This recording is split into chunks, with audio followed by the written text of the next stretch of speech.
મારા કાર્યક્ષેત્રમાં આવતું ગામ સુંડિયા અને કડોદની મુલાકાત લીધી ત્યારે આપણે અહીંયા જે કામગીરી કરી રહ્યા છે એના એજન્સીના માણસો, સરકારી અધિકારીઓને એક મેસેજ છે કે અહીંયા આટલી વસ્તી છે, 20-25 હજાર લોકોનું રોજનું અવર જવર થાય છે, એટલો મોટો વિસ્તાર છે.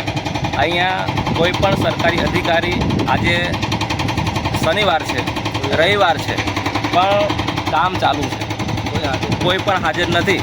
તો આ ફક્ત અને ફક્ત મજૂરો કામ કરી રહ્યા છે. ત્યારે આવનાર સમયની અંદર કોઈ તકલીફ થાય, મોટી દુર્ઘટના બને તો મારા વિસ્તારના લોકોને તકલીફ થાય. અને હમણાં કેટલા આવા બનાવ બને છે કે બ્રિજ તૂટી જાય છે. આવી હલકી કક્ષાનો અને કોઈ પણ સરકારી અધિકારી અહીંયા હાજર નથી. તો અમે કહેવા માંગીએ છીએ કે અહીંયા તમારી હાજરી ફરજિયાત જોઈએ, કારણ કે 20-25 હજાર લોકો અહીંયા રહે છે અને અહીંયાથી આ સામાજિક અને આર્થિક વ્યવહારો અહીંથી થતા હોય છે. તણખલા અને નસવાડી જ્યારે વધારે નદીનો પૂર આવે, જ્યારે તૂટી જાય, ત્યારે અમારા લોકોને જવું કંઈ.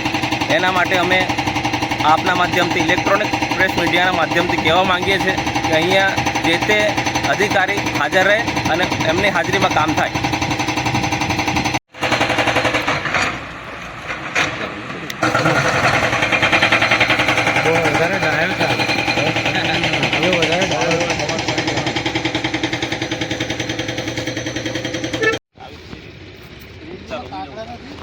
માટી નથી, રેતીમાં કાકડા નથી, માટી નથી, જે ગ્રેવલ કહેતા હોય ને એ નથી. હા, એ જ કહું છું ને. આપણે આખો ઓલ ઇન્ડિયામાં જઈ બી આપણા આગળવાળા બધા વ્હાઈટ રેતી વાપરે, તમે બોડેલી વાળી રેતી વાપરો ને ભાઈ, તમને કોણ નાખે છે?